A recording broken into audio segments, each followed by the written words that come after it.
Welcome back to Real Family Secrets. Some lies survive because they happen behind closed doors. Mine lasted exactly 58 seconds. In a live stream, my wife thought no one would watch closely. My wife went live from her company party. She thought she was showing the stage, but behind her, a man was holding her hand in a way no husband mistakes for a colleague. My name is Derek Moore, and the worst part was not seeing my wife with another man. It was realizing how easily she could smile at the camera while building a second life just outside the frame. Rachel and I had been married for 12 years. We met at a friend's birthday party in Chicago. I was working in IT support then, still learning how to wear a tie without looking uncomfortable. Rachel was standing near the dessert table, explaining to someone why the company they worked for had a terrible parental leave policy. I remember thinking she was the only person at the party who sounded like she had somewhere important to be. When she noticed me listening, she said, "You look like you disagree." "I don't. I just don't know enough about parental leave to argue with you." "Then you should read more." I did. I also asked her for coffee. Rachel was ambitious from the beginning. She worked in human resources policy for a growing technology company called Northgate Systems. I built enterprise software infrastructure for a healthcare network. She cared about people, processes, fairness, and the idea that workplaces could be better than the places most people tolerated. That was one of the reasons I loved her. She believed rules mattered, or at least I believed she did. We had a comfortable life, a townhouse in the suburbs, a dog named Winston, who believed every knock at the door was a personal invitation, a daughter, Maya, who was 11 and had already decided both of her parents were embarrassing. "Dad, you can't use that emoji." "Why not?" "Because you're 40, I was 39. But I let her have the win. I thought Rachel and I were a team. We argued sometimes, most married people do. We argued about schedules, about money, about how much time she spent working, about whether Maya needed another extracurricular activity or just more sleep. Rachel would often say, "We'll figure it out." For years, I trusted that word. I did not know she was already figuring out a future where I was not included. Thurming for Maimtlapikyu. The corporate party was held on a Friday evening in early December. Northgate Systems had rented a rooftop event space downtown. There would be music, speeches, awards, and the kind of expensive open bar that makes people forget they are surrounded by coworkers. "It's important," Rachel told me while getting ready. "The board members will be there. The new department head is being introduced. Do you want me to come?" "No, spouses aren't invited this year. Budget cuts." That sounded strange for a company that had rented a rooftop venue, but I did not argue. Rachel wore a black dress I had never seen before. She had bought it recently and said it was for a leadership meeting. Her hair was styled carefully. Her makeup was subtle, except for a deep red lipstick that made her look more polished than usual. "You look beautiful," I said. "Thank you," she smiled, but she was already checking her phone. Maya was at a sleepover that night. The house felt unusually quiet after Rachel left. Winston slept beside the couch while I answered a few work emails and watched a basketball game I barely paid attention to. At 9:47, my phone vibrated. Rachel's social media profile was live. She did not usually post much: family birthdays, Maya's school events, a photo from a vacation every now and then. So I clicked it. The video opened on a stage, blue lights, a company logo behind a podium, people clapping as someone spoke into a microphone. "This is our new division leader," Rachel said into the camera. "Everyone has been talking about him for weeks." The image shook as she turned the phone toward the crowd. I saw tables, drinks, people in suits, and employees laughing near the windows. Then Rachel turned the camera back toward herself. Northgate really knows how to throw a party. She was smiling, and behind her, just over her shoulder, a man in a navy suit had his hand wrapped around hers. Not a casual touch, not an accidental brush in a crowded room. His fingers were threaded through hers. Rachel did not move away. She looked down for a moment, smiling at something he said. Then the man leaned close to her ear. Rachel tilted her head toward him. The live stream ended. 58 seconds. I sat on the couch with my phone in my hand. Winston lifted his head, sensing something had changed. It's okay, I told him. It was not okay. I opened Rachel's profile again. The video was gone. Deleted less than a minute after it ended. My first instinct was panic. My second was anger. My third was the one that mattered. Do not react before you understand what you are looking at. I took screenshots from my phone's viewing history. The time, the title of the live video, the image of Rachel standing in front of the man, his hand holding hers. The video quality was not perfect, but the meaning was. Then my phone buzzed again.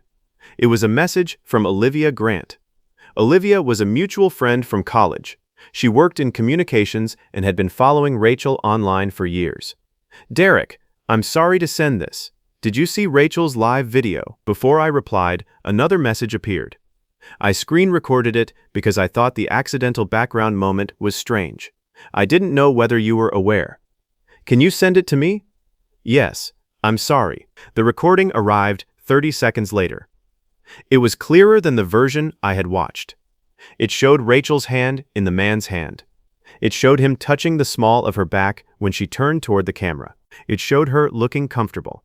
There was no kiss, no dramatic confession, just the kind of familiarity that only exists when people have already crossed lines before anyone else notices. I recognized the man from Rachel's work announcements, Martin Hale, Northgate's new senior director of operations. He had joined the company 6 months earlier after leading a larger division at a competitor. Rachel had mentioned him often. Martin is changing everything.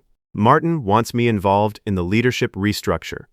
Martin says HR needs to stop being reactive. I had assumed she was impressed by his ideas. I had not considered she might be impressed by him. Rachel came home just after midnight. She was quieter than usual. She took off her coat, kicked off her shoes, and checked her phone before looking at me. You're still awake. I saw your live stream. Her face changed. What? The one from the party. It was just a short live video. Yes, it was. She walked into the living room slowly. What did you see? I looked at her for a moment. Why did you delete it? Rachel said nothing. Because I looked tired. It was unflattering. Martin Hale's hand was in yours. She closed her eyes. Derek, was he holding your hand? We were dancing. I did not ask what you were doing. I asked whether he was holding your hand. Her shoulders fell. Yes. Why? It looked worse than it was. Then tell me what it was. Rachel sat down across from me. Martin and I got close at work. How close? She looked at the floor. Too close. I nodded. People often say too close when they want a phrase that sounds less final than the truth. Are you having an affair? Rachel started crying. Yes. The room became silent. I could hear the refrigerator humming in the kitchen. A car passed outside. Winston shifted beside the couch and sighed in his sleep. Normal sounds inside a life that was no longer normal. How long? 4 months. 4 months. 4 months. Of late meetings. 4 months of Rachel saying she was working on policy reviews. 4 months of Martin's name appearing at dinner like he was simply another person from her office. 4 months of me trusting the wife who built her career around telling companies how to protect people from power imbalances. Does anyone at work know? No. Does anyone in HR know you are involved with the man overseeing a department you help write policy for? No. Does Martin's team know? No. I leaned back in my chair. The affair was personal, the conflict was professional, and both had been built on secrecy. Please don't do anything tonight. I'm not. I mean it, Derek. Please don't contact the company. I looked at her. You had 4 months to protect your marriage and your career. You did neither. Go to the guest room. Derek, not tonight. I did not sleep. I sat at the dining table with the screen recording open on my laptop. I watched it once more, then I closed it. I did not need to keep replaying it to know what it meant. In the morning, I called a family law attorney. Her name was Andrea Collins. Before you make any decisions, she said, document what you already possess. Protect your finances appropriately, and do not send or post private material in anger. I do not want revenge. Good. Then build your next steps around stability, especially for your daughter. Andrea explained how to organize records from shared accounts, household expenses, school schedules, and property documents. Do not involve Maya in adult details. Do not ask her questions about her mother. Do not make her a witness. I won't. Maya was at school when I returned home. Her backpack was still hanging by the door. There was a math worksheet on the counter with a note in pink marker. Dad, remember I need poster board. I stared at it for a long time. Then I went to buy poster board. I also spoke to an employment attorney, not because I wanted to destroy Rachel's career. I wanted to understand the appropriate way to report a potential conflict involving a senior leader and the HR policy employee responsible for advising on workplace ethics. The attorney told me to keep the report factual. Do not speculate. Do not accuse beyond what you can support. Do not share the video publicly. Use the company's confidential compliance channel. That is what I intend to do. I spent most of that afternoon writing a short report. I included the date, the names, Rachel's role in human resources policy, Martin's position as senior director, the possibility that their undisclosed relationship created a conflict of interest. I attached the video only to the confidential report. I did not send it to Rachel's coworkers. I did not post it online. I did not share it with family friends. I did not turn the worst moment of my marriage into entertainment. Then I sent it, and I waited. For 2 days, Rachel said very little. She went to work in the morning and came home late. We spoke only about Maya, school pickup, dinner, homework, the poster board she needed for a science project. Rachel looked frightened, but she did not ask me the question I knew was coming. On the third evening, Maya was upstairs taking a shower. Rachel stood in the kitchen holding her phone. Martin was put on leave today. I see. HR called me in too. I'm sorry. I was sorry. Not because their choices had no consequences, but because consequences are painful even when they are deserved. They said there's an internal investigation. That makes sense. Rachel looked at me. Why didn't you say anything? I had imagined this moment. I expected to feel satisfaction. I did not. Because you have spent too long speaking for both of us. Rachel's face changed. You decided what I knew. You decided what was harmless. You decided what I could survive without being told. I wanted the facts to speak for themselves, for once. You could have told me you were reporting us. Would you have told me you were going live with him holding your hand? She looked away. Would you have told me about 4 months of meetings, messages, and lies? Silence. You did not want a conversation. You wanted control over the version of the truth I was allowed to see. I made a mistake. You made repeated choices. Rachel sat at the kitchen table. Can we save this? I don't know. But whatever happens next must be built on facts, not promises made because you are afraid of consequences. The company investigation lasted several months. I did not ask for updates. I did not call Rachel's workplace. I did not contact Martin. I did not involve myself beyond the report I had already submitted. It was no longer my job to manage the truth for them. Rachel was placed on administrative leave during the review. Martin resigned before it ended. Rachel eventually received a formal disciplinary action and transferred to a non-policy role in another division. The company's decisions belonged to the company. Their personal choices belonged to them. At home, Rachel and I began a separation process.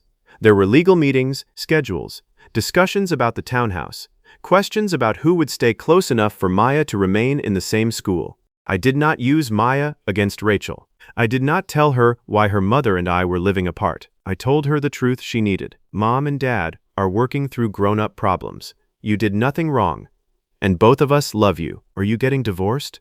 I took a breath. I don't know yet, but I know you will be safe and loved no matter what happens. She nodded. Can I still do my science project? I smiled.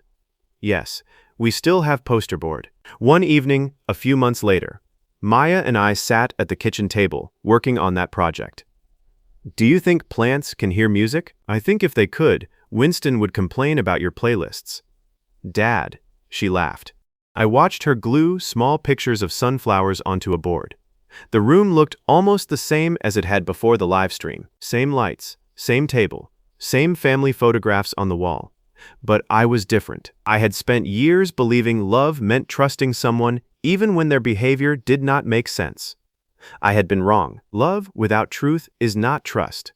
It is permission for someone else to decide what reality you are allowed to live in.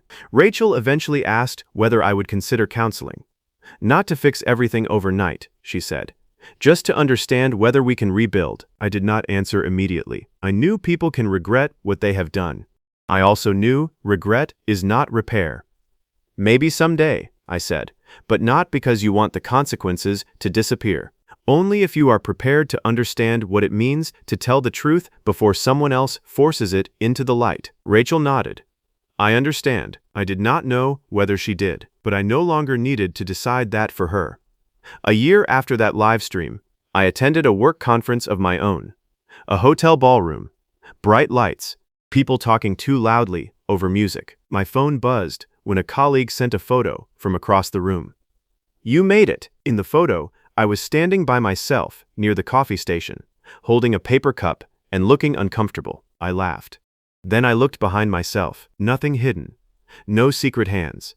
No second life just outside the frame. Rachel thought she was broadcasting a company celebration. Instead, she showed me the truth she had spent months trying to hide. And I did not need to shout it from a stage. I did not need to make a public spectacle of my pain. She had spoken for both of us for too long.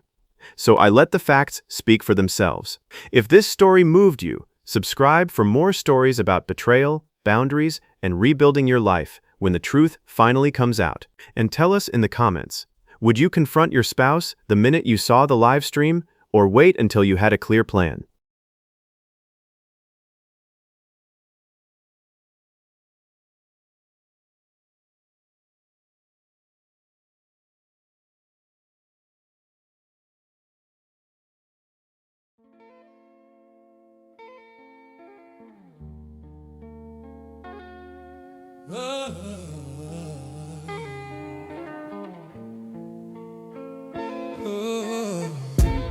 Clock strikes, silence wraps the room. A gentle breath, memories bloom.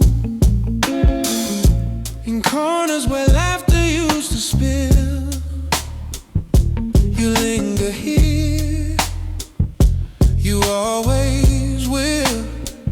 Yeah. Curtains drawn, the sunlight spills on me, tracing lines you left in quiet honesty. Words unspoken, pressed in dust and air. Soft echoes marking everywhere. Yeah. Heartbeat steady in the hush you made. Caught between retreat and the parade, I find myself replaying every scene, every little whisper in between. You are the thunder in a sunlit haze, the taste of coffee at the break of day. Still I wear your favorite jacket, walk familiar alleys, looking for laughter we used to chase.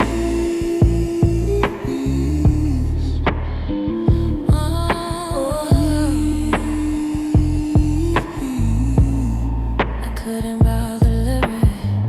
She steps in, painted in autumn tones, speaking truth in melodies grown. Her words a shelter from the gentle rain. Wishing I could go back there again. We made mistakes, tied up in time, but every fall felt worth the climb. When comfort wore your cologne and smile, a moment's warmth that stays a while.